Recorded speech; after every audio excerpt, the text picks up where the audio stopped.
Hi, everybody. My name's Joe K. It's just another day in the underground. Today, I'm here with a special guest. He goes by the name Durand the Rapper. He's been rapping for a long time. He's been pumping out music for a long time. He's been very consistent for a long time. And I'm happy to have him on the show today, man. Thanks for coming on. Thank you for having me, Joe. I appreciate it, man. I've watched a few of your interviews and I like what you're doing. I like how authentic you are and original, honestly. Thanks, man. Thanks. I appreciate that a lot for real. And I'm just glad I get to sit down with you, learn a little bit more about you as a person, as an artist. Hopefully, that helps kind of fill in some gaps for people that may not be paying attention yet or may not have the full picture yet. I want to talk a little bit about the journey, man. Like where did you grow up? Let's start there. Let's start there. I'm from Fremont, Ohio, born and raised, grew up in Ohio my whole life. Um, have had both my parents in my life um, till they got divorced when I was 14. And then, you know, everything kind of like, from a divorce started messing up. But I started, getting a little bit of trouble. And, but it was a good upbringing though. Even after they got divorced, my dad was still in my life. So it was as bad as it got, he was always there for me. That's awesome, man. That's awesome. It's amazing to hear people like working through those relationships. Like, and I'm sure as you got older, like you get a different perspective as you get older. You know what I mean? Like once you get older, you start having kids, like you start kind of looking Man, back on some of those things in your life and you're like, okay, like now I I kind of get get it it. now. Yeah. Yeah. Exactly. Yeah. Yeah. Exactly. How was that? Like, you said growing up in Ohio, they got divorced when you were 14. Like, what was your life like prior to that, like leading up to that moment, and how did it change, once that happened? How did it impact you? Um, growing up having, not as a black kid having both of his parents, um, it's kind of, it's messed up to say, but a lot of my friends didn't have two parent households, and um, I was one of the rare only ones that did, and then eventually, they split up, and they worked their asses off. My dad, I rarely even seen either of them, even though they were in the household because they always worked. They were literally working all the time, 6 7 days a week. So, but when they finally did get divorced, I moved with my mom, and she was just my mom. I don't want to get into her situation, but my her I didn't see my dad for probably like 3 months after they got divorced. I didn't see him for a whole 3 months, and that's the longest I've Mm. ever went without seeing him. And when I finally seen him again, we had a long conversation and everything, and he tried to, just teach his son what to do, what's right and what's wrong, because he's seen that I was starting to mess up a little bit and started getting in trouble and going down the wrong path, drinking, smoking, what high school kids do. But yeah, after that, I mean, it was. I'm not gonna like say it was still good after, because I was I didn't believe it or think it, but I did go into depression. I didn't know any. I didn't think it, but then I started going to a doctor, and they said, "We think you're depressed. You have a lot of issues right now, and and they think it was all stemming from the divorce." And I honestly didn't feel anything, like, and that's what they were saying. You don't feel anything. So Yeah. Do you think it was something that when all of that was happening, you just kind of suppressed, like in that with moment, like just to get through it? most definitely, because I was literally started drinking when I was 16, 17. I started drinking and every weekend. And then after 4 or 5 months, I was drinking every day, literally taking Mm. shots every day, and started smoking every day. And it wasn't just bad for my mind, it was bad for my health. I was, started having health problems. Um, when I was 18, 19, I was 19 years old going into my senior year. That's when I got sick and almost died. Was that something that you kind of gravitated towards yourself and like kind of went out of your way to seek, or was getting these substances just kind of natural for your environment and the group of people you were hanging around with? Like, how did you, like, when people start drinking that early? I'm curious, like, for you, how did you get to that point? How were you going about it? How were you doing it? It really just fell into my lap, honestly. Like I said before, but having two parents in the household, you always have someone around. But when I moved with my mom, she worked midnights. Mm, So I was home alone all the time. And what did I start doing as soon as I got in high school? Started having parties. mm. I was that dude that was the one having all the parties. And everything just started falling in my lap, and it wasn't the people I was hanging out with because they would never pressure me into doing anything. I would, you're your own person, you make your own decisions and you live with those decisions. So yeah, it wasn't no peer pressure. It was just something that high school kids did. And I was the man. Yeah, yeah.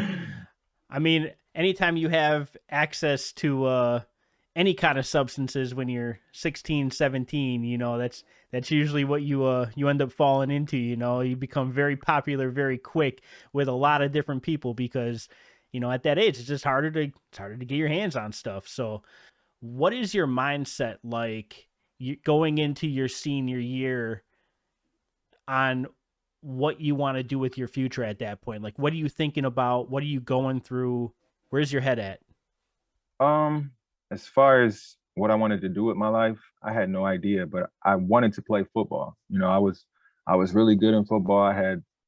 Um, I was getting letters from Notre Dame, Colorado, BG, Toledo, Cincinnati, um, a few other decent sized colleges, and I just didn't.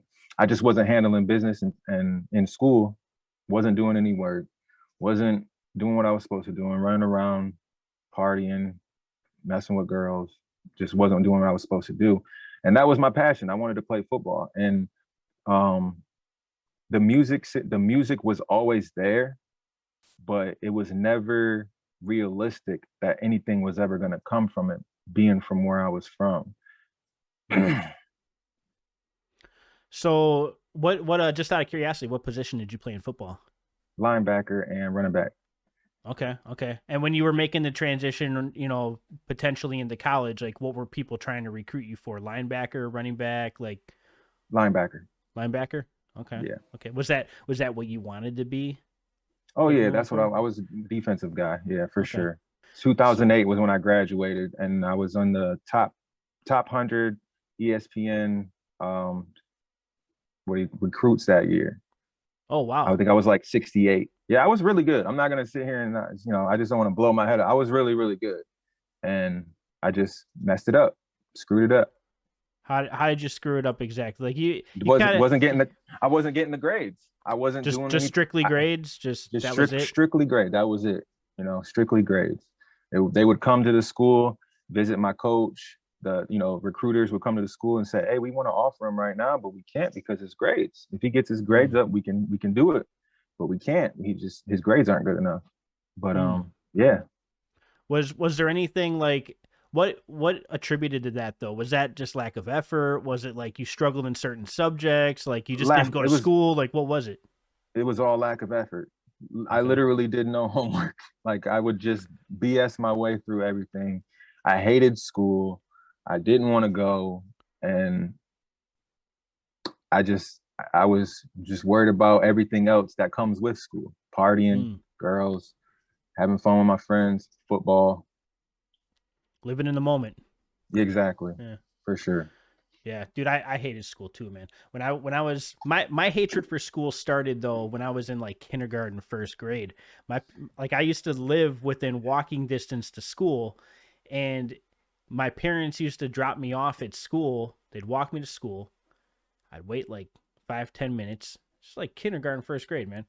Mhm. I'm heading right out the doors 10 minutes after they leave, and I'm walking straight back home because I did not want to be in that place. Like I absolutely hated school, like especially elementary school, and um, yeah, I kind of straightened out as I got into like middle school and high school and Mhm. things like that, and yeah, man, like that like looking back on that now, what would you have done differently? Obviously, like, hey, I would have gotten better grades, but like, how would you have conducted yourself differently, like going into like, sophomore, junior year? To be honest, I wouldn't change a thing, man. Like, just to be straight, completely honest, because when I look back, those were some of the funnest times of my life. As bad as it was, and I'm not glorifying, kids drinking and, but this is my experience. And from my experience, high school was the best time of my life. Football, friends, even some of the parties. Um, Mm-hmm. you just seeing everybody every day. And now that being older, over 30 years old, you don't see anybody anymore. Right. And Ain't that the truth? they that's just the way, like, our coaches would always tell us, cherish this moment. And we're just going one ear and out the other. We're not listening, you guys, or whatever. We got another year. Okay. It's only sophomore year. We got 2 more years. And then when that senior year comes, you're like, dang, it's over. And now 10 years, 12 years after, it's like, I would do anything to go back, even Yeah. do the schooling. But yeah, Yeah. I wouldn't change anything, man. I wouldn't, if I could go back, I wouldn't change nothing. You mentioned getting in all sorts of trouble, and I've listened to a good amount of your music to know some of the things that you mentioned specifically. Mm-hmm. um can you kind of walk through like when did you start getting into more of like the hardcore stuff, and was that like during high school, was that right after high school? Like, tell me about your life after high school then. Yeah, I didn't start selling weed till like my senior year, and I didn't start selling dope until I graduated. When I was 19 years old. I was 19 years old when I graduated. So Hmm. the year at, like, soon as school was over, like probably a month after school was over, I got with my people. I ain't gonna say Yeah, yeah, who that yeah, is, but yeah, yeah, yeah. got with my peoples, and that was when it was. I jumped in.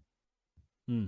Did you now I'm thinking through like kind of what you were describing in high school, and like being quote unquote the man in high school. Like Mm-hmm. you were the one throwing the parties, you were the one kind of you were it's interesting. I'm thinking about this now, right? Like in a way you were kind of controlling your environment, right? Like you were the man, you were the one providing the party, you were providing the entertainment, like you were in control at a time where maybe, and I'm making assumptions here, but maybe like deep down, like you felt like there were a lot of things going on that were out of your control.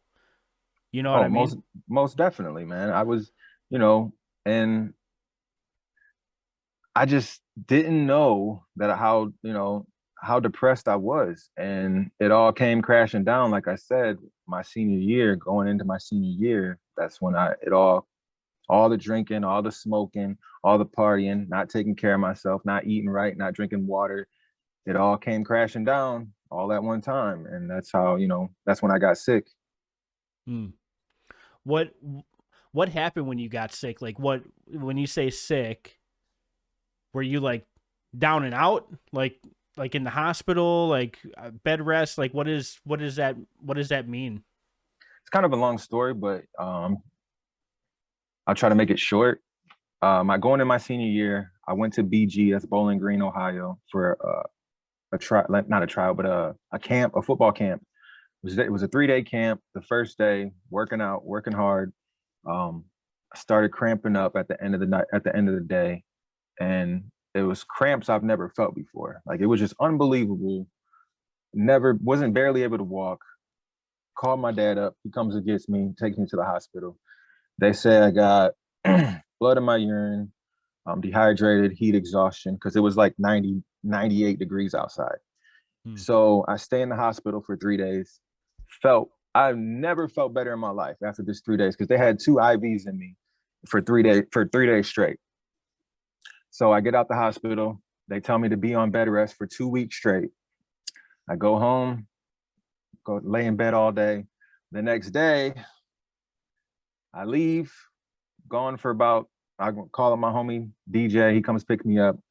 We're out riding around, smoking, and we're just sitting there in the car smoking. And out of nowhere, the worst feeling I ever had in my life just came over me. And every single leg, every single muscle from my waist down cramped up. Mm. And it was just, I can't even explain it, man. It was just unbearable pain. Like my chest felt like it was caving in. It was just like a excruciating pain in my chest. um, so we instead of rushing to the hospital, we they get me in the car. We go back to my homie Zach's house, and I'm just sitting there in a daze, like I'm about to die. I just think I'm about to die. So they call the EMTs. They come pick me up, and they're just like, "Did you do any drugs?" You know, they're thinking I'm high on something because I'm freaking out here. I'm like really Mm-hmm. freaking out. And I'm like, "No, help me, please." They get me to the hospital. The doctor, they call my parents. My parents get there. I'm still conscious here, and just one freaking out, man. I'm just like literally just losing my mind. Don't know what's going on. I can't feel my legs. I'm laying in the bed, and the doctor comes over and asks, and my mom's like freaking out. What's going on? What's going on? And they're saying that we don't know, but we have to get them to urinate. We have to get them to pee in a cup so see we can go see what's going on. Because they took my blood. They said it was my electrolytes were through the roof. I guess they were like 4,000, and they're only supposed to be at like 200 to 300 or something like Mm. that. But I heard, and I remember this. I'll never forget this. The doctor said that he should either be in a coma right now or dead. And I'm sitting there like I'm just laying there flat. And I'm just like in a the days of all days is like I I can't even describe it, man. And I find got me hooked up to IVs and everything. Started because I what it was is called ribo. That's a long word, but ribo is short. It's like ribofyacisis or something crazy like that. It's where your electrolytes shoot up and your it's heat exhaustion. Um, I had more blood in my urine again. My white blood cells in my urine. Um, and Yeah, heat exhaustion, white blood cells in my urine, and dehydration, extreme dehydration. Mm. Um, so yeah, that was they I stayed in the hospital that now. I mean, this it was just crazy. I weighed 210 pounds.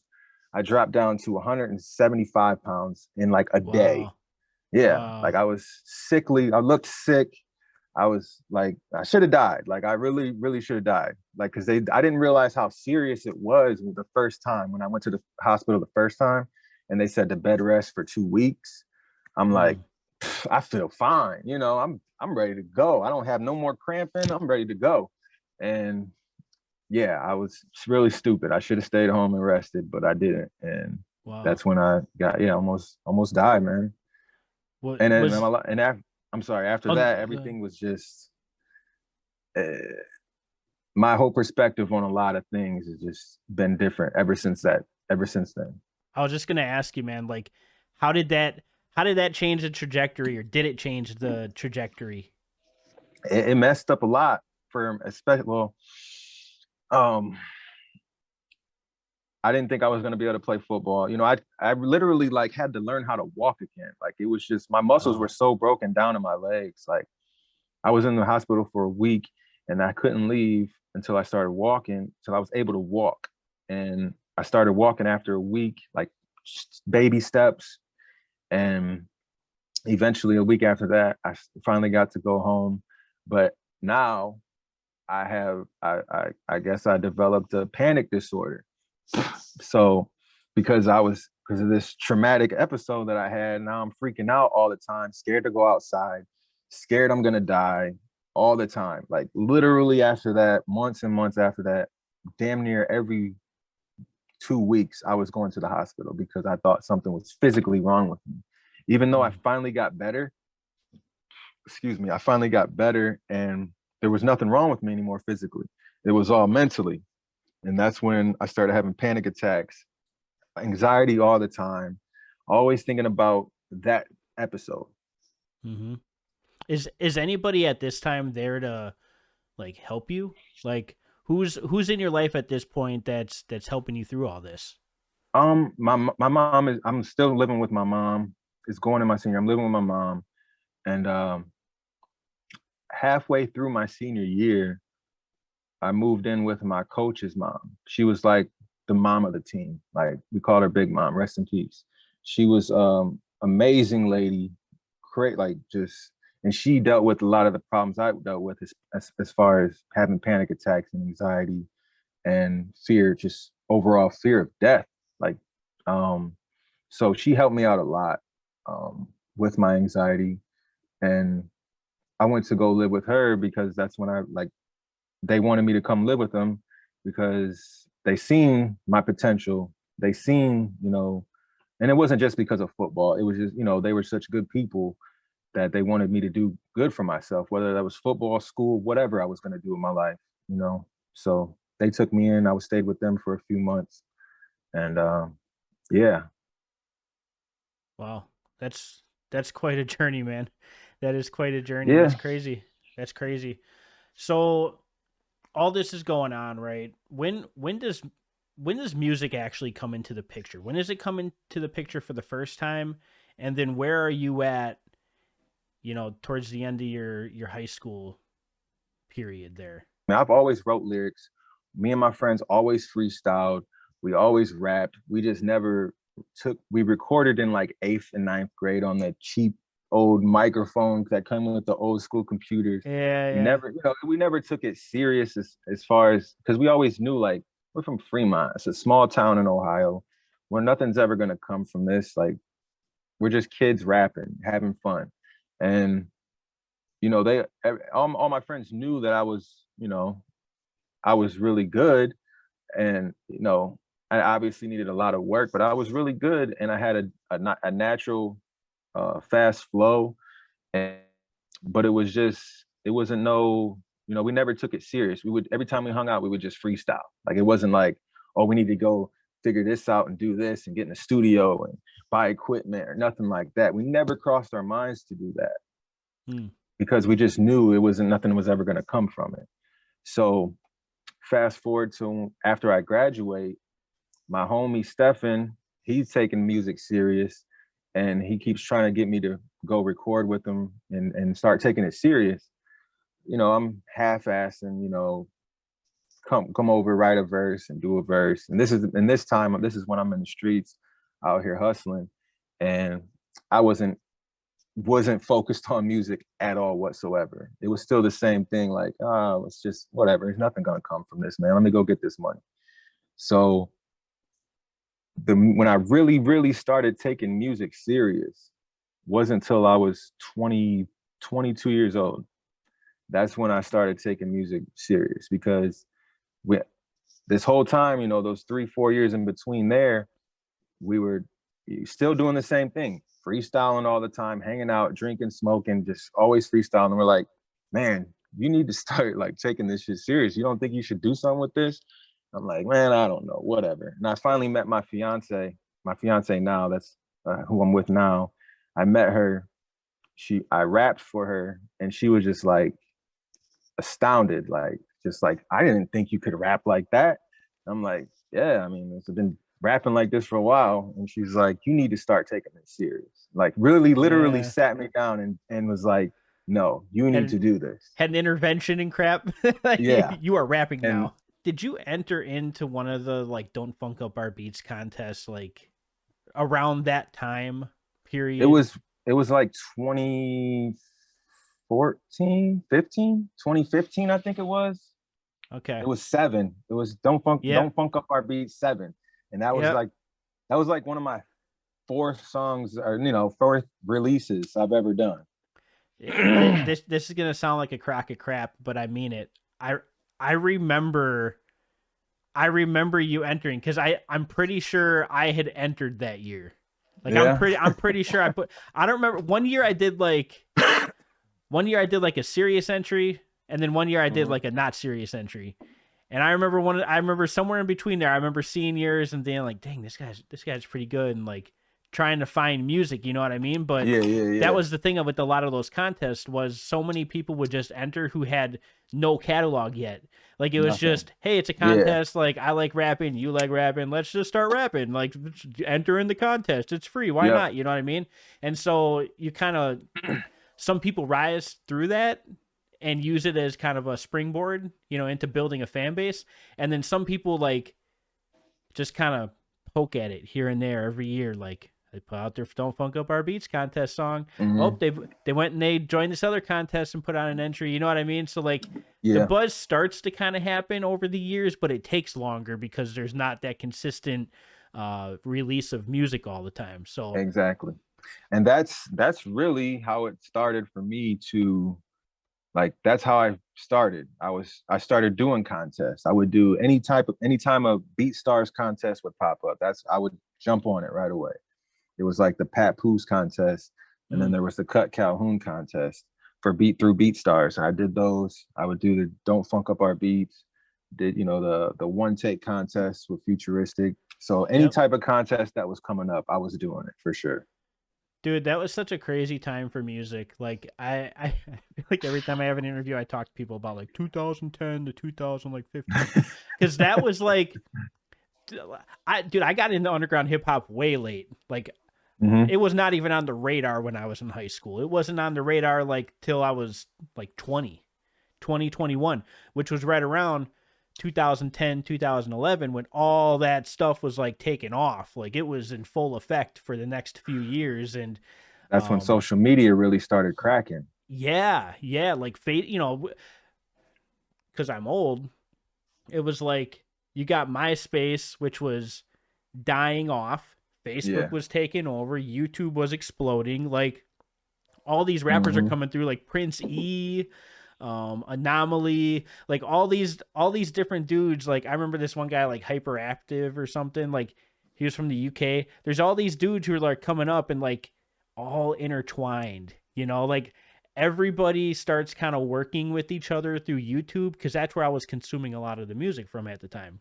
Hmm. Like if it was on YouTube and it was underground, I was going to look for it. Yeah. So I think that's where I came across you. Started following, you know, as much as I could, like over the years, and watching your releases and listening to the music as it comes out. And um, I yeah, dude, appreciate that, man. the progression to where you're at now is crazy.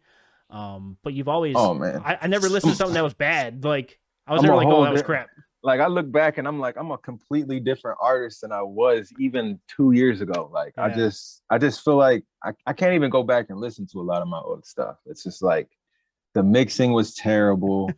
The There's eh, nostalgia to that though, man. I'm oh like yeah, as yeah, as for a listener, sure. For like sure. some of the people you love to probably listen to, you listen to their old crap and you're like, God, this is crusty. Like it just sounds like But it was it's still recorded on a good tin though. can Yeah, in a freaking yeah. bathroom like closet. It just And a lot of bad. my supporters even say that they like my first two albums, and I'm like, Yeah. why? Yeah, yep. That's how it works, man. That's how it works. It's the nostalgia, I think, more than anything. But I Yeah. think that contributes to your longevity and consistency because you've been doing it for long enough to where people can have that nostalgia because you've been Hmm. doing it for a good span of time. You know what I mean? So, um, yeah, let's talk a little bit about the music. So, like you mentioned, you were kind of in and out with your friends, like doing it like here and there, not taking it too serious. Hmm. Um, you had started joining some contests, things like that. When did you actually sit down and decide like I'm gonna write an actual album now? Like what was your first album? When was it? What was your favorite 20 song from it?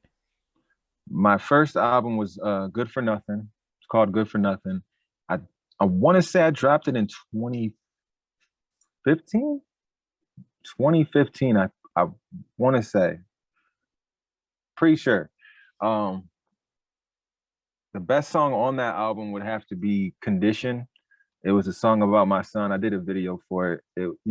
Like I said before, I can't go back and watch any of my old videos or listen to any of my old songs because it's just so cringy to me. Even though I understand why people like them because it's so real and so, you know, Raw. just raw, Yeah. just raw. And it was just, but yeah, it was a song about my son who's autistic, and it was just, he was being teased at school, and um, the video, I would go to the school and confront the teachers and the principal and the other students' parents. So yeah, a lot of people like that one. Hmm. Yeah, that dude, that hits home on a lot of different fronts, and um, anytime a song like that comes out, like people are gonna connect to that, because there's so many different angles to something like that. You know what I mean? Lots of Yeah, different angles to it, and um, how his when did you hit, like, during all of this, like when did you have your son, and how did that change things for you? I had all my son at this time was probably, I mean, he's 13 now, so what, 2015. He was still young. He was only what, 7? I can't do Okay. math right now.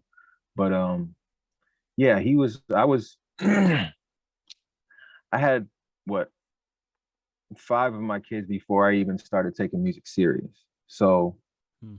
um yeah, it was a struggle, dealing with him being autistic. We found out when he was probably 2. He had issues from when he was like 6 months till he was, to this day. But when he was 6 months, we started realizing he wasn't looking at us. He Hmm. wasn't talking, he wasn't doing things that other kids should be doing, that he should be doing, that other kids were doing. And we started taking him to the doctor, and they said we think he's autistic. You know, it was a struggle, but we got him into a school. He has progressed so much from when he was 4, 5, 6 years old to now. He can talk. He goes to a normal school. He goes to a middle school, normal school. He still has his problems, but you know still working through it.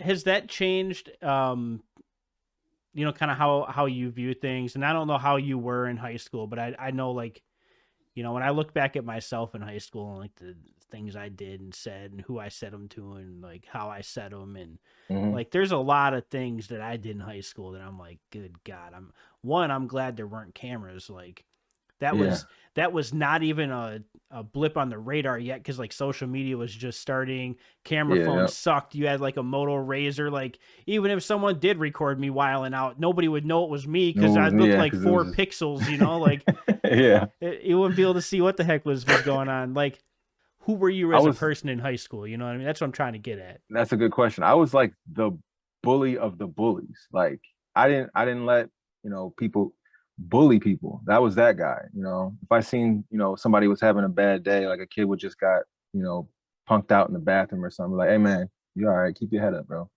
Hmm. And, or, there's always those lonely kids in class.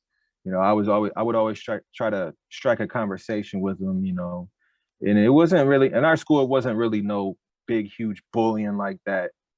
But kids will be kids, and Yeah. somebody's always going to get bullied. But yeah, I was never the type to start just mess with kids for no reason. I just wasn't raised that way. You've started pumping out music at this point. You put this album out. How do you feel after you put the album out? I was happy. It was like a relief. It was like, okay, finally got a piece of work out there, instead of just a contest entry here, contest entry there, or one song here, one song there. I finally got a piece of work out. 16 songs, an album. And Mm-hmm. I'm like, That's like now what do three I albums now. That's like yeah, 3 albums exactly. these days. Yeah. Oh yeah, exactly. So now I'm like, now what do I do? Because I was still kind of ignorant to how this thing worked. I didn't have the savvy behind, like the industry savvy. Um, didn't know understand didn't understand masters, publishing, didn't understand just how anything worked. I just had no idea how anything worked. How did you figure it out? Like, were My there people along the way that helped you? Oh yeah, my homie Pence, rest in peace. My homie Pence, he's the one that actually got me to start recording like myself. He's the one that Hmm. taught me how to record myself, got me my own, helped me get my own studio. And he taught me all about the publishing. masters, everything like that. And when I say I'm ignorant to the game, it's like I was reaching out to people, trying to work with this person, that Like people you person. weren't ready to be reaching out to Yeah, yet. exactly. That's Yeah. how ignorant I was to it. And I'm just like, now it's just like I was just dumb. I was Now, just dumb. now you go back and you're like, I think I'm ready to hit up that person now. And you go back and you see a message from like 8 years ago, and you're like, I can't do it now. What do I do? I can't delete it. They're No. gonna see I delete it. I can't comment now. They're gonna see this cringy crap just sitting in Mhm. the inbox. I'm in a whole different space now. I don't even reach out to anybody. Like I Yeah. literally, if somebody wants to reach out to me, cool, we can chop it up and maybe work together. But nah, I had to realize, years ago, like nobody's gonna do shit for you in this game. You got to figure it out yourself, and that's what I'm doing. Yeah, absolutely, man. How many albums do you have out now? And I guess we'll say albums slash EPs slash projects that are readily available for people. I have 3 actual albums. That's tough because one of my collab albums could be an EP. It's 7 songs, so technically it's an album, but we considered it as an EP. So I guess we'll say 4 albums. Um, Story time. I have 4 EPs out. Four Mm, albums and 4 EPs. wow, that's awesome, man. I was going through the catalog the other day, and the one album that really stuck out to me is, I think it's called "I Can Do It All." Is that the name of it? Yes, sir. And one, the artwork's fire. Let's just start there. I mean, I see the artwork and I'm like, this guy actually cares about his album art. Like, this actually looks pretty cool. Who did the art on that? Like, was that something you Mike, commissioned? Like, it's a guy on Instagram. His I'm sorry, I don't remember, I don't know his at, but it's Mike DSL. I'm sorry. I'm sorry, Mike. You're my guy. But Michael, forgive you. yeah, he will. He's a good dude. But I came up with the idea. I'm like, man, I just want to do something special for this one. And I came up with the idea, sent him the idea, and he sent me that back. And I'm like, oh, this is it, bro. Like this is perfect. It's still grungy. It's not like so it doesn't look so like perfect. You know what I mean? Mm-hmm. It still has its roughness about it, but it still looks dope.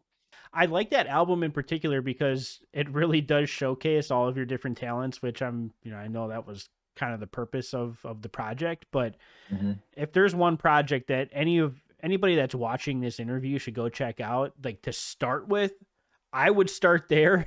I know it's kind of weird to say like start in the middle of all the projects, but that to me was like it gives you a little bit of a taste of everything so you can figure out like, hey, if you like one style, he probably has some songs that are that style. Like if you like it a different way, he's probably got some stuff over here for you. Like a lot of times if I send somebody to go check out an artist, I, if I pick the wrong song, they're dismissing them right away. You know what I mean? So having a Yep. project like that where, and the songs aren't like, they're not crazy long. Like every Mm-hmm. song's not like huge either. Like you do have Yeah, some yeah, like decently, sized songs in there, but it's a good mixture yeah, yeah. throughout the project, which I think is important, especially with people's very short attention spans these days. Yep, So exactly.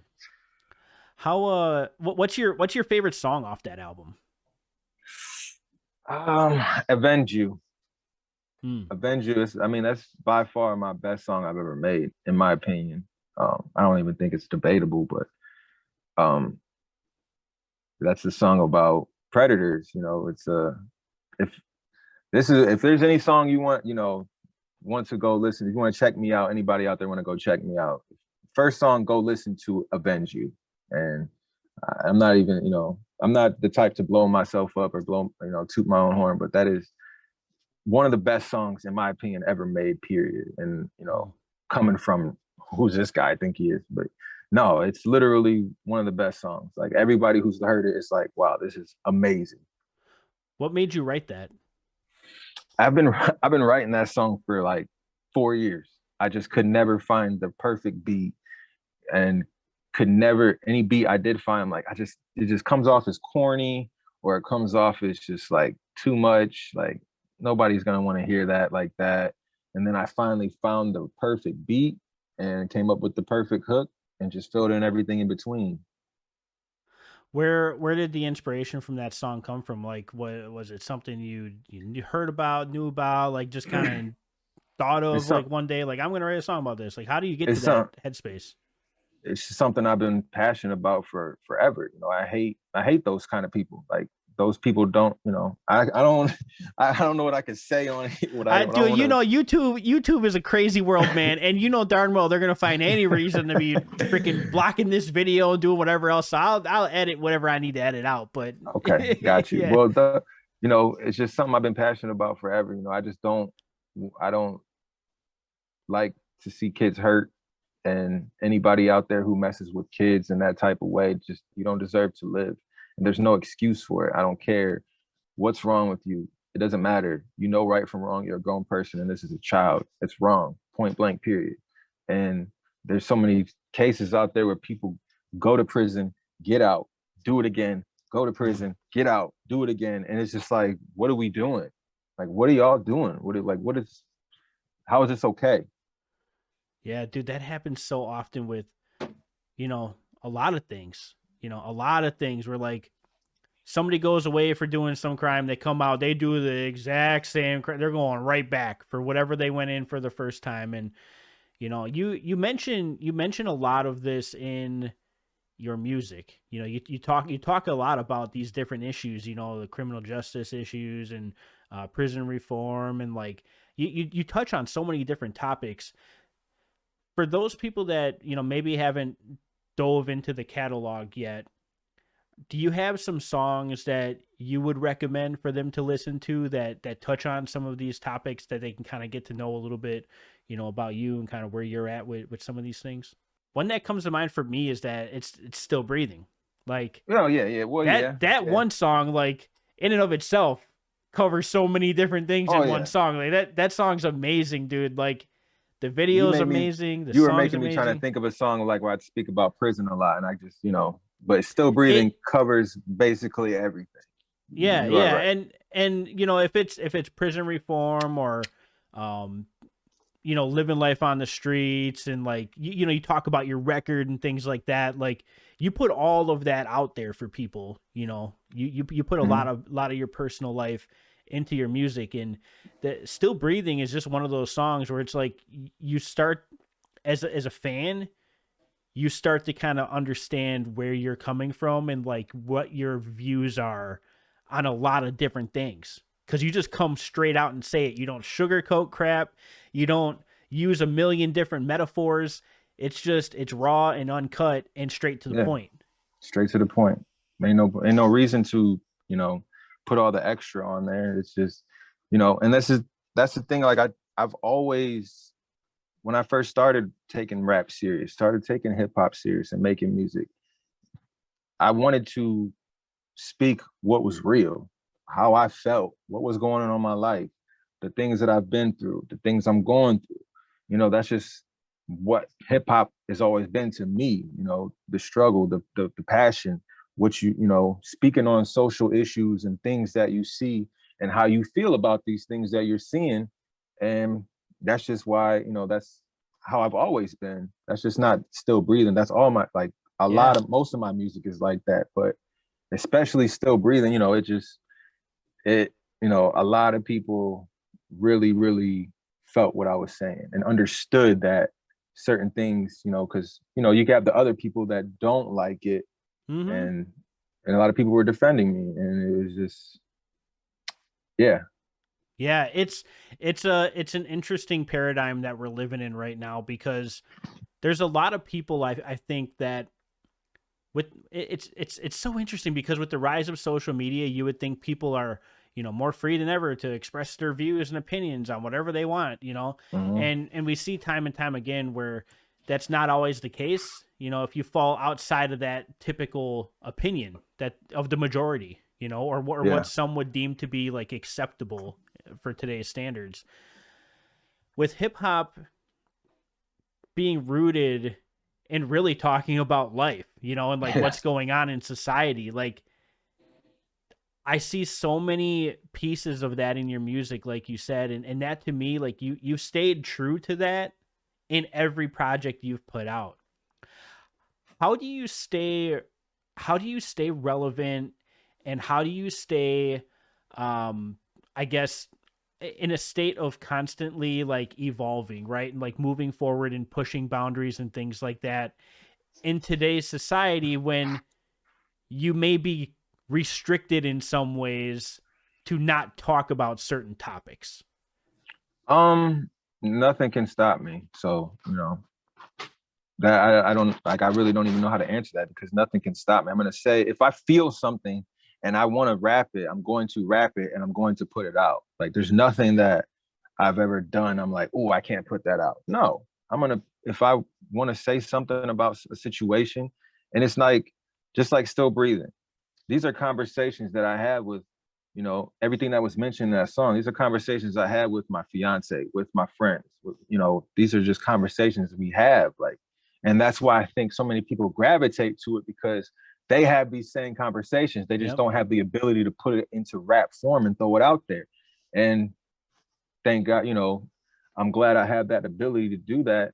And it's a good feeling when people, you see people out there feel the same way and start gravitating towards your music. Yeah, you're giving people a voice who feel like they otherwise don't have one, because Definitely. they're afraid, maybe there's other reasons they don't, say what they want to say about it, but I think that has a lot to do with it. How do you feel like, going back like, 10 years even to now, how do you feel about the state of I don't want to say hip hop because I think that's too broad. Mm-hmm. How do you feel about the state of like underground hip hop right now? Like, It's better than ever. Like there's so many different artists out there. There's no excuse for anybody right anymore. Like if you don't like what's on the radio, there's no excuse. Go on YouTube and search. Go on Spotify and search. There's no excuse. Go on Facebook, TikTok, any social media platform and just watch. Just scroll. You'll find something. You'll find artists out there that are very talented. They just don't have the platform that these huge, mainstream artists have. And you know, I think it's better than ever because there's so many, you know, and we can get into that, as far as like it could be a negative thing or a positive thing, but there's so many artists out there. There's no excuse for the listeners to say that, there's not any real rap anymore because there is. yep.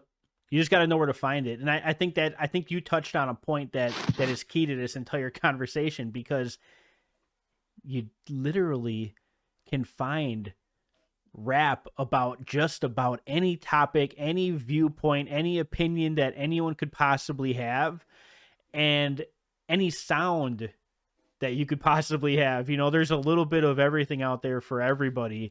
somewhere out there. You just got to know where to find it. And it's becoming more and more accessible to people because with social media rising, it's eliminating a lot of the quote unquote gatekeepers that used Mhm. to limit people, and keep people from reaching fans. That's gone. Like There's people no, are cutting them out now.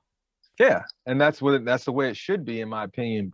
If that's why I feel like a lot of these industry art, mainstream artists, um, I don't understand why are you even signed? Like you have the platform, you are the label, like Yeah. you have millions of followers. What do you need this label for? You can, I understand there's so much more to it, the advances, the promotion, everything that comes with it, so many things that they don't have to do that get taken care of for them.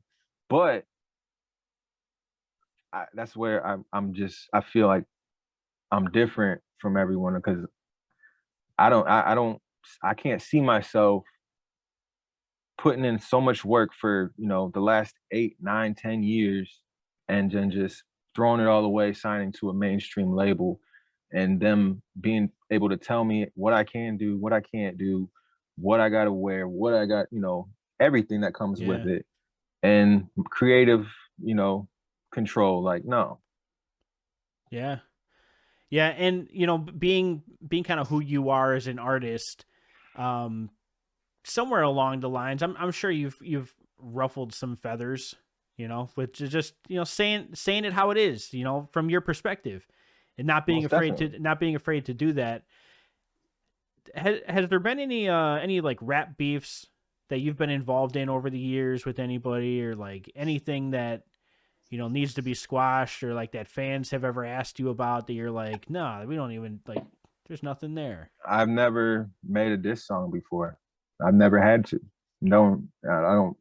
There's nobody, you know, nobody's ever said nothing sideways. Nobody's ever, it's really, it's just been all love for real from my peers, that the ones that are, excuse me, on my level, I guess that you would say, Yeah. as far as like following and support groups. But yeah, I've never had no, surprisingly, never had no Yeah. beefs with anybody. That's uncommon these days, man. With being around for so many years and pumping out music, like it's very uncommon for people not to have had any run-ins. So that's awesome, though, man. Like Yeah, I mean, I just that's I good. just can't see. I don't. If somebody wants to why, why? What could you, I feel like if anybody wants to say something about me or by me, diss me in music, it's like you're disrespecting me as a person because that's what I do. Like I rap about my life, So if you're dissing my music, then you're dissing me, and that's like I'm not. That's a whole different ballgame. Like we talking about something else. It's not Yeah. music anymore.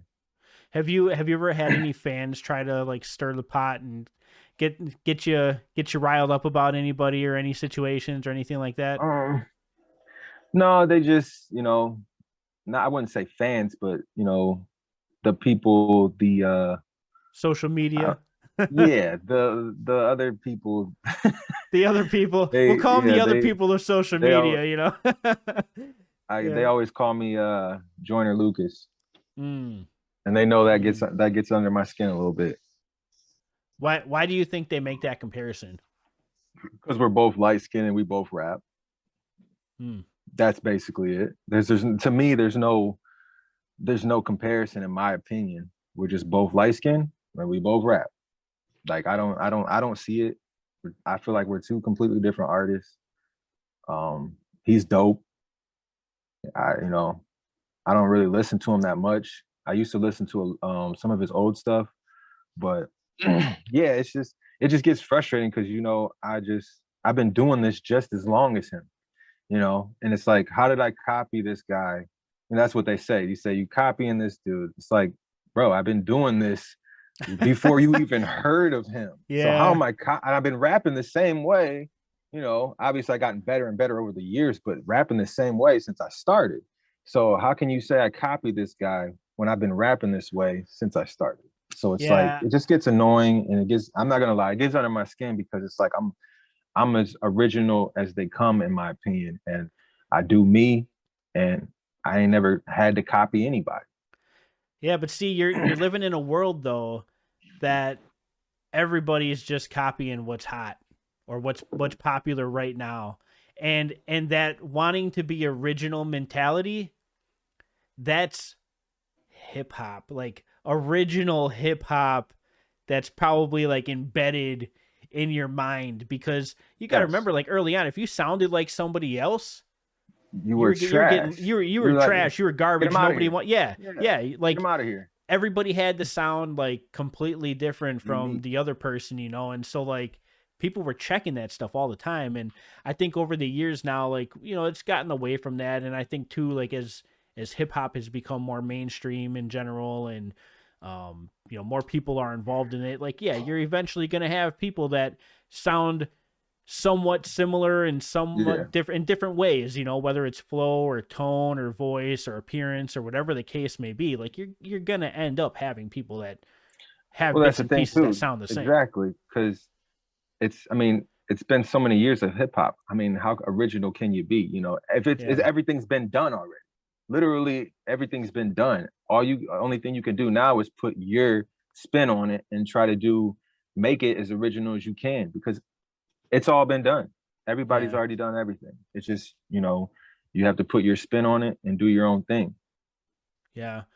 What do you think is one of the most important things that you've learned that you had to do when putting out a song? Like, Is it the beat? Is it the recording? Like, is it having a video? Is it promotion? Like, if you can only pick, let's say two of those 4 or 5 things, like, what are the top two that an up and coming rapper should be focusing on when they're creating music? Ah, man, that's tough because it's a little bit of everything, but it's the most important is promotion and marketing the song and promoting the song and figuring how to get it out to as many people as possible. That's the most important thing. That's like 80% of it for real. Like, and the next thing I would say, is video, because the video is what catches everybody. Mm-hmm. That's the thing now. Videos, bam, catch me right now. I want to see it. Before, if you had a good song and it's a good song, people will follow it, listen to it, and jump all over it. But if it doesn't have a visual now, it's like, just a song. Yeah, that's the wild part for me, man, because I'm a listener of music. Like, that's what made me gravitate towards rap to begin with, because you're listening to the words. A lot of people, when they listen to music, they listen to music passively. They're listening to the instrumental. They know there's words going on. They don't really care what they are. They don't know what they are. Hip hop, though, it's like, for me personally, it's all about what's being said and how it's being said. And of course, the beat needs to be fired, the lyrics need to be fired, the flow needs to be fired, video needs to be fired. Great, but the words, man, the words. Um, Exactly. you mentioned the importance of like video and promotion, and before we were talking about Still Breathing and kind of watching like the growth of that song. You mentioned TikTok. Um, when TikTok first came out, because it's only been a couple years, I remember everybody, and I don't know if you were one of the people. I know me personally, when TikTok first came out, it was like stupid people dancing and like just doing dumb stuff, and I'm like, I ain't using this crap. Like, I have no reason to be here. But now it's kind of morphed into something more than that and has become a very valuable tool in the promotional tool belt. How has TikTok in particular helped you and your music and getting it out to people? And can you tell us a little bit about the organic growth that you had with like your Still Breathing record, for example? Yeah, I did not want to get a TikTok. Like, I was like, no. I'm telling because my homie NORAD, shout out to NORAD. He's my engineer. He told me, he's like, bro, you need to get on TikTok right now. And this was probably, I, I don't even know honestly how long I've been on. What, 8 months ago, 9 months ago. Um, but yeah, he told me I need to get on TikTok. I'm like, whatever. I get on TikTok.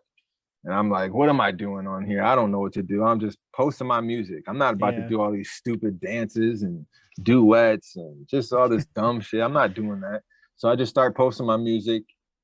For a month goes by, I'm just keep posting. I'm like, this is dumb. Nothing's coming from this. And then I post my track, Neighbors Remix. I don't know if you've heard that one, Yes. but Yes. yeah, that one was, I posted that one day. I think it was a Thursday afternoon, posted it. Didn't look at my phone for a couple hours. Went back and looked at my phone. It's at like 20,000 views. I'm like, huh? What? Okay. And then I put my phone back down, look at it again. It's at 100,000 views. I'm like, what? Wow. What? Okay. This is weird, but cool, so once those views started coming in on TikTok, people would go to Spotify, go to YouTube, watch the rest of the video, and they would stream it and listen to it. And I'm like, out of all the positive songs that I've made, this is the one that starts to get traction. The one where I'm talking about how I used to sell dope. And it's like, It's how it I works, guess this is That's what the everybody wants formula. to hear. Yeah. That's the It's like, formula. come on. But then I think a month or two after that, that's when I released Still Breathing. And that's when I started posting it on TikTok. And took like 3 or 4 videos, or 3 or 4 times of posting it. Then it gets like 900,000 views, and people gravitating, streaming it on Spotify, Apple Music. I can see the streams going up. I'm like, this is kind of crazy, because this is like all from TikTok. I've been on Facebook, Twitter, Instagram, YouTube, Hmm. nothing happening. excuse me, nothing happened in like, this, and then TikTok just comes around and takes over the game, honestly. Like that's the Yeah. new way. Like if you're not on TikTok right now, you're an idiot. All you artists out there, if you're not on TikTok, you're like if you're an up and coming artist and you're not established and you want to get established, and you take your craft serious, get on TikTok. Trust me. Get on freaking TikTok. Stop screwing around. Get on TikTok. Before it's too late, man. Because Yeah. it's eventually it's gonna die down, Yeah. just like Instagram did, just like Facebook. Yeah. It's gonna die eventually. They'll start limiting reach, making people pay to get their song heard, and then once they get the advertising machine going, that's the thing, man. It's like we've seen this on so many different social media platforms now, and anytime somebody has a new idea, like one of three things happens: either they get bought out by another company, Yeah. um, or all the other companies start copying them so that they don't seem unique anymore, which is what you're seeing with TikTok. I mean, they literally invented shorts, like, Yeah. what YouTube is doing and things like that. Like, all Mm-hmm. of that stemming from TikTok and trying to compete with, people trying to compete with them. And the last thing is once they get their advertisement dollars, all these companies that start paying to advertise on their platform, Mm-hmm. well, now they have all this money coming in. Now they don't need all these puny little people over here posting and getting all the attention. They can Yep. use the main people that have built up their platform and direct all the advertisers to very specific locations to where they can go, pay to advertise, because it kind of cuts out all the noise, from. Yep. But for us, for people that don't have huge followings, it limits our ability to gain a huge following on the platform, man. Exactly. So I agree 100% with you, man. Like, and I'm gonna be honest, I've been slacking real hard on TikTok because I've been holding on to the long form content, and Yeah. Yeah. Yeah. everything on there is so short, and like I struggle with that. Like, okay, if I take this clip, I know this clip is going to sound freaking crazy to somebody on TikTok, and then people are going to feel a certain way. Is the person I interview going to feel a certain way because they're going to feel like I took it out of context and I'm just trying to like abuse their content on my channel for views or whatever? But it's like, Yeah. at the end of the day, it's all about promotion and putting stuff out consistently and like getting people to the main source of whatever you're putting out. And like for you, it's your music, you know what I mean? So Mm-hmm. like if you can get a 30-second clip on TikTok and it's going to direct, 100,000 people over to YouTube and almost 1 million people over to, whatever streaming services it's on, Yeah. that's a W all the way around. Who cares? You It know what doesn't I mean? matter. Like, who cares? Exactly. And you can't, that's why it doesn't matter. Even like the comments, the bad comments, it's like, who cares? Yeah. They're going to Yeah. come. You can't stop it. Nobody is going to like everything you do. Like, everybody's not going to like what you do. That's just the way it is. You Yep. can't please everybody. Someone is always going to hate. Someone is always going to bring you down, try to bring you down. It's just, you have to deal with it and move on and enjoy the people that do really, truly mess with your music. Amen. Truer words have never been spoken. Dude, I feel that 100%. And I think sometimes too, like with social media, like people get so caught up in getting the hate and like, oh, maybe I shouldn't have done that because so many people are hating. It's like, no, you're looking at it the wrong way. People Yeah. are talking about it. You're Yes. you're starting the conversation. The fact that people are not agreeing, that's fine. We can be okay with disagreements. Disagreements are what make the world go around, because that means people are engaging in conversation around something you put out. It could be music, it could be a freaking podcast. It doesn't Mm-hmm. matter. They don't have Yeah. to agree with everything you said. Like, yeah, dude, you touched like 10 different topics and Still Breathing. I'm sure there's 3 or 4 that people hated and were like, oh, God, I can't believe you said that. But then there were Yeah. 4 or 5 more that they're like, I 100% agree with that. Like, I'm getting behind this. Like, you know? Exactly. Exactly. It's weird because, like, let's just say the whole that's when I was talking about the vaccine, which I Mhm. literally only said 2 lines, and it was literally one line. It's all I it said takes. my sister told me my sister told me go get the vac, or what I don't even remember my lyrics. Um, my sister told me don't be ignorant, get the vaccine, it'll help. When she know damn well the government ain't never gave a fuck about a nigga health. That's literally all I said about the vaccine. and people are fucking losing their minds talking about I'm an anti-vaxxer, um, whatever, you know, just a Trumpster. I've been called a Trumpster. I'm like, bro, what are you talking about? Like, what are you talking about?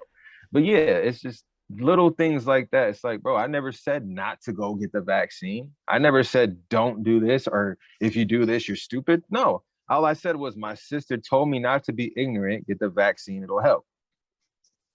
That's literally all I said. People would just assume what how you feel about certain situations just from one single line. And have I gotten the vaccine? No. Do I care if you get the vaccine? I don't give a. Do whatever you want. And I Mm-hmm. didn't say not to. I'm just saying how I feel. This is a conversation that I had with my sister. Like I said before, these are just conversations that I have with people, and we talk about, and I put it in my music.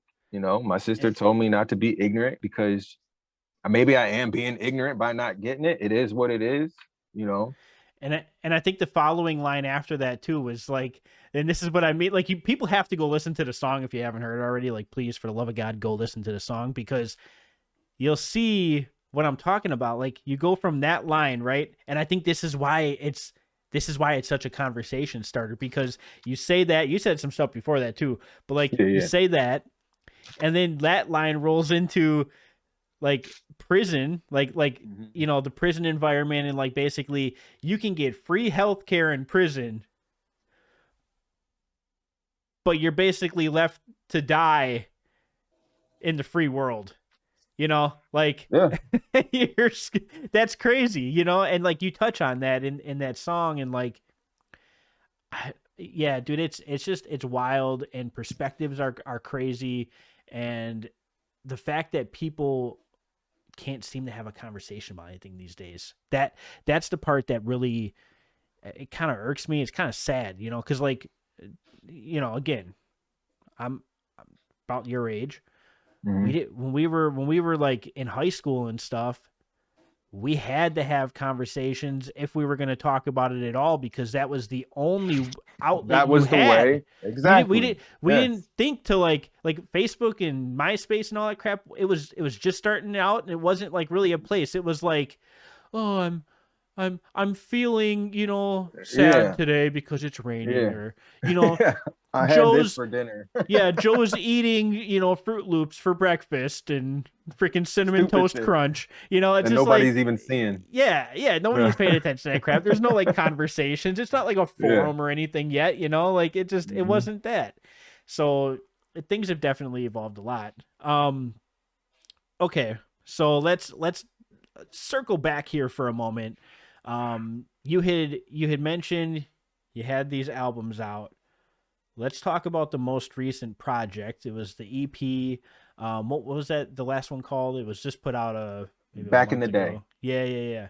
Back And in then the I day. put one out. I put one out 2 weeks before that too. It was called Ask Me in the Morning. Tell me about those two projects, and their differences, maybe some similarities. Like, what were they? What Yeah, were yeah. they to you? These last few months, probably the last 4 months, I've been working like crazy. I literally finished like 50 songs, and all these songs have been um, submitted to movies and shows. And we're just me and the producer Jazz Feezy. Shout out to Jazz Feezy, my guy. Um, we've been collabing on these, all these songs to try to get in the movies and shows, and we're just stacking them up. And then we're like, man, we should put something out. Just start putting the ones that sound similar, have the same type of vibe, put them out in little EPs. And that's what I started. That's what we started doing. And the first one was more of a R&B type hip hop vibe, have a R&B type feel to it. And that was Ask Me in the Morning. And then back in the day, had more of a early 2000s type vibe, boom bap type beats, Mm-hmm. old school type beats. And it was, and I did it that way to show people, just like I can do it all. It shows people that I'm versatile. I can do this type of music and I can do that type of music. I got something for everybody. It's not just, excuse me. And that goes back to when before I was stuck in a box. I was putting myself in that box where I got to be lyrical all the time. I got to be crazy. Just, stuck in that box. do the same type of rap all the time. And I realized like this is only gonna get me so far, doing the same thing over and over and over. You gotta jump out the box, you gotta be uncomfortable, you gotta start doing this, that. So I started and I always wanted to, I was just nervous and scared to because I thought I was gonna lose my core supporters. I Mm. just felt like, well, they're not gonna listen to me anymore if I do this. And so I said, whatever, fuck it, I'm gonna do it anyway. Started using autotune, started making different types of vibe songs, and it surprised the hell out of me. My supporters, as much shit as they talk about autotune, they were all on it. They were like all for it when I started doing it. I'm like, It well, shit, okay, it's the because they TikTok of underground music, man. It but they understand. They understood that the content is still there. It's just coming in a different form, a different way, and that's what I always try to do. No matter what type of song I'm doing, I always try to keep that content, some type of story, some type of content in it, some type of message into the song. No matter if it's a party song, a vibey song, whatever it is, I always try to keep that content in it. should people expect more of these like smaller EPs like coming out instead of like 16 track albums? Are there going to be a lot of singles coming out? Like I know things have kind of evolved over the years, so I'm just curious like where are you at from a creative standpoint with putting projects together, and how are you going to be releasing them, you think, over the next year or two? Um, I honestly can't tell you. Because I my goal right now, excuse me, my number one goal right now is shows and movies. That's all I'm worried about right now, to be honest. Because Get I them feel like royalties. that, and if I get enough a year, I'll be able to do that for a living. Yep. And that's my number one goal. So whatever, if I keep dropping these EPs, keep dropping singles, I'm gonna keep dropping music no matter what. So if it's an album, I'm not in any type of album mode right now. So don't even ask. All Like right, all my right. my number one goal right now is to keep focusing on these songs. My producer sends me the beats, I do the song, send them back to him. He submits them to movies and shows, and we wait. So my like I said, my goal is to get 30, 40 a year, 30 to 40 placements a year. If I can do that, I'll be able to quit my day job. Yeah, that's dude, it's a nice goal to have, man. That's awesome though, because it seems like when we first started talking in the beginning of this interview and you first started making music, you were just like, yeah, I'm kind of throwing crap at the wall whenever I feel like it. Like, I'm not really paying too much mind to it. Yeah, I'm good, but like, whatever. It's not a big deal. Yeah. I can see the focus and the drive now, and like things seem to be kind of clicking a little bit more than they may have been, a decade ago, which should be expected. You know what I mean? Like, Yeah. totally different place in life and like different creative place and things like that.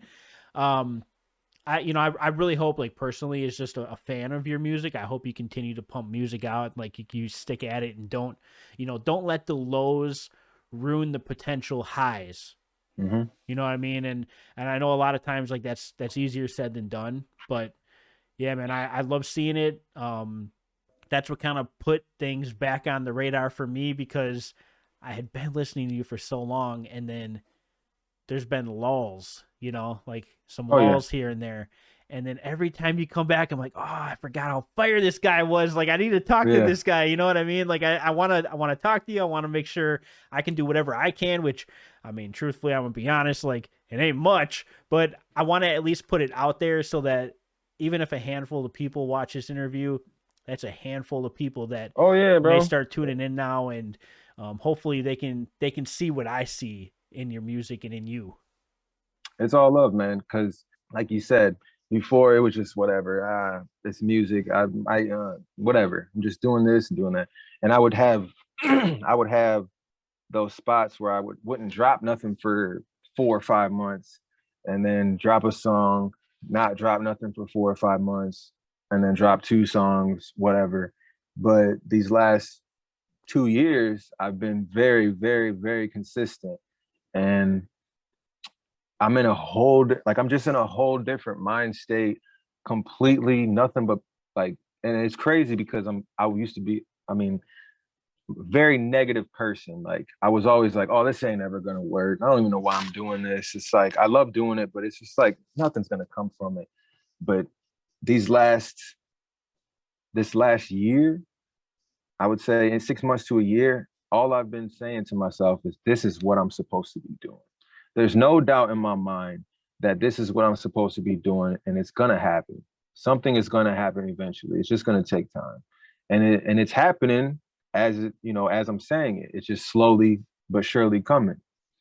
Yeah, I see it 100% too, man, and I think a lot of people are going to start seeing it if they're not already. I want to open it up to you here for a moment. You know, I know you're a humble dude, but I want you to just take a second and kind of talk people through some of the accolades and like things that you've achieved since you started creating music. And that could be like, hey, I won this contest. Hey, I got third place in this contest. You know, so and so shouted me out. Like, what are some of the things that have been like good accolades, motivators, even that Mhm. have really inspired you to kind of keep trucking forward when you're having those kind of crap days? The first contest I won was the Cut Calhoun contest. Um, got won that contest, won like $500 or something like that. Did And did you then get did you get the $500? You know, I got to oh ask yeah, that. for sure, for sure, for Okay. sure. Yes, most definitely. Okay. If I didn't, it would be a thing. We would have had Somebody, you we guys would would have had know a podcast about it. You know. No, for no, sure, I'm just kidding. for real. Uh, Then I won the one take contest with Futuristic. Got a verse from Futuristic and $2,500. Um, then I this is like in the beginning, kind of like for me is in the beginning. Um, but I've been on the iTunes hip hop charts, #1 twice, #2 twice, like top 10 2 or 3 times. And that's not too much of a big deal, but at the same time it is because it shows that my supporters support and they're actually going to the iTunes app and searching my music and hitting that pre-order. So that just shows me that my people are really down for me. You know what I mean? And mm-hmm. that's really the accomplishment, is having those supporters and them being there. And it's like, man, it's a good feeling to know that there's people out there all around the world that really support me and my music and really and actually willing to go support. And that's an accomplishment itself, just my having my supporters. But my most recent accomplishment, I would say, is being in the movie, having one of my songs in the movie End of the Road on Netflix. I had a song in The Shy. I had a song in Power, Power Book Nice. 4. And I got 3 more placements coming. I haven't announced them yet, but when it gets closer for those shows to Yeah. drop, I'll put it out there and announce it. But yeah, that's pretty much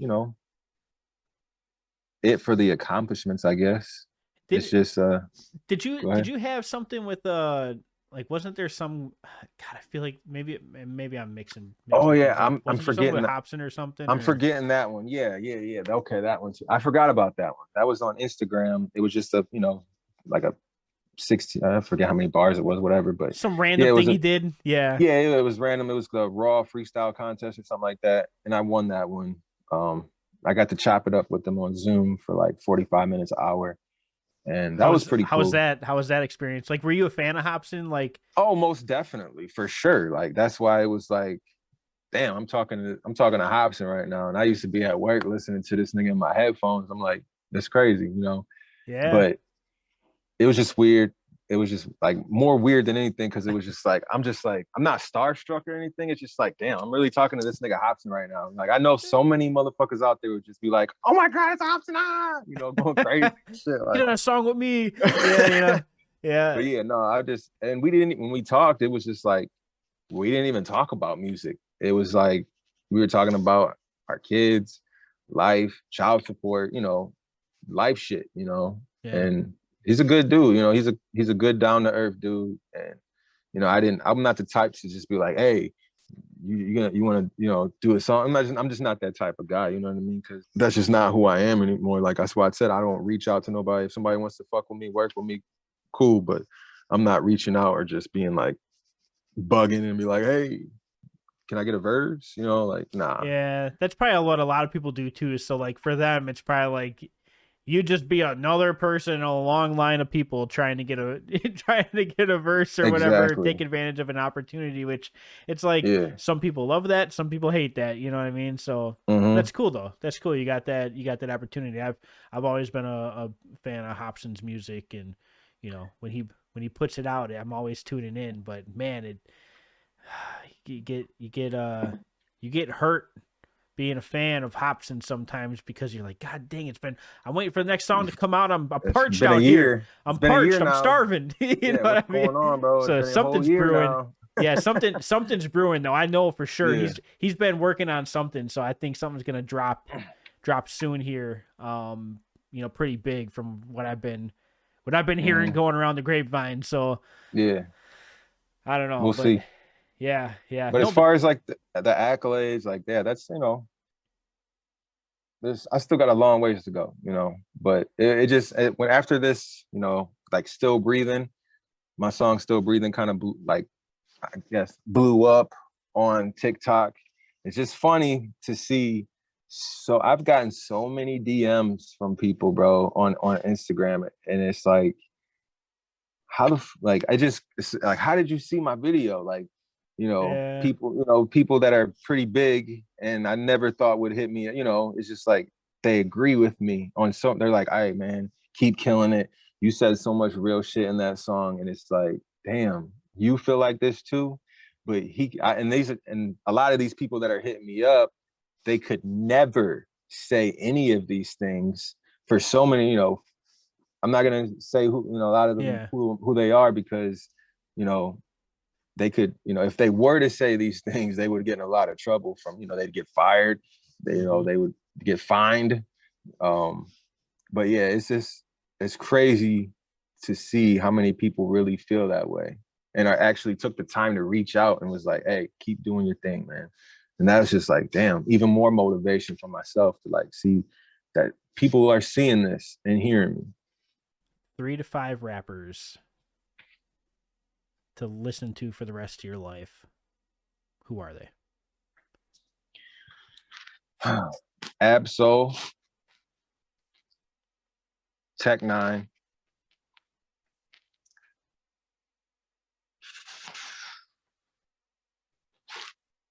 uh, Hobson, ooh, ISO, and Durand the rapper.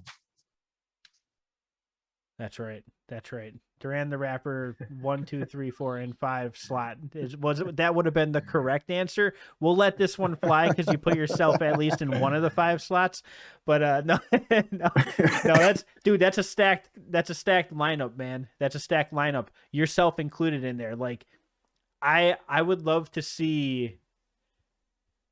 I would love to see you collaborate with any and all of those rappers. First and foremost, like I think you particularly like, and I know it's a travesty for me to say like to cut out Hobson or Tech or anything. I Mm-hmm. think you'd make great music with them too. I think you and ISO would be a really good pairing. So I don't know if Uh, that's hey, something that could ever be in the works or not, but I don't know, man. I don't know. I don't, no comment, man. I don't yeah. know. I don't know. No comment. I don't know. I'm tuning in. I'm watching, man. I'm watching. So we'll see what happens. We'll see Yes, what we happens will. here We will. We'll see. over time here. But yeah, I think that'd be a really cool collab. For sure, Um, man. For sure. Most definitely. He's one of the dopest artists, period. Like the dude is so talented, songwriter, lyricist. Like his songwriting is just crazy. It's yeah, like, bro, like, man, the like it's concepts just of the song, like, you know yes, what I mean, like the metaphors, like, and I think yes. sometimes it gets overshadowed by like just the fact that he's just barring out with the flow. Like people don't Remember, Break people it are down. listening to one or two things. They're usually not listening Yeah. to both. And for ISO, you gotta appreciate both because that's what he's giving you on like every single song. So when you listen to a King ISO song, it's like, dude, you yes, he said this, but did you listen to the like four other things he said within those two bars that like Yep. went way freaking over your head because you weren't listening? Mm-hmm. Yeah, that's what gets me, man. Yeah, that'd be cool though, man. It's in my fantasy world that I live in, where I just start mixing and matching people and creating songs with people. Yeah. It's like that would be a great combo. So we'll see what happens here moving forward. But anything you wanna let fans know as we wrap up here, like anything that we didn't cover that you want to talk about. Um, I just want to say I appreciate all my supporters out there, man, for real. Like, I can't express it enough. I can't say it enough. And I call you guys my supporters. I don't say fans. I never say fans. I've never said fans. I won't ever call them fans or my supporters. I don't have any fans. I got a support group. And I just want to say thank you for rocking with me through all these years. It's been a journey and it doesn't even seem like it's been that long, but during this interview, you made me realize, like, dang, it has literally been like 10 years since I started really jumped into this. And it's like I just want to thank all the people that have been there from the beginning and didn't turn on me, didn't change up, didn't stop supporting. And to all the new people out there, get ready because I got a lot more coming. That's right, man. And you definitely reached that 10,000 hours quota. So I think that's what we're starting to see now. Like the time has been put in. Yes. You've reached the 10,000 hour mark, and now it's gonna go nuts. So, dude, I really appreciate you giving me the time. You've been more than generous with your time. I love the discussion, man. I appreciate it a lot.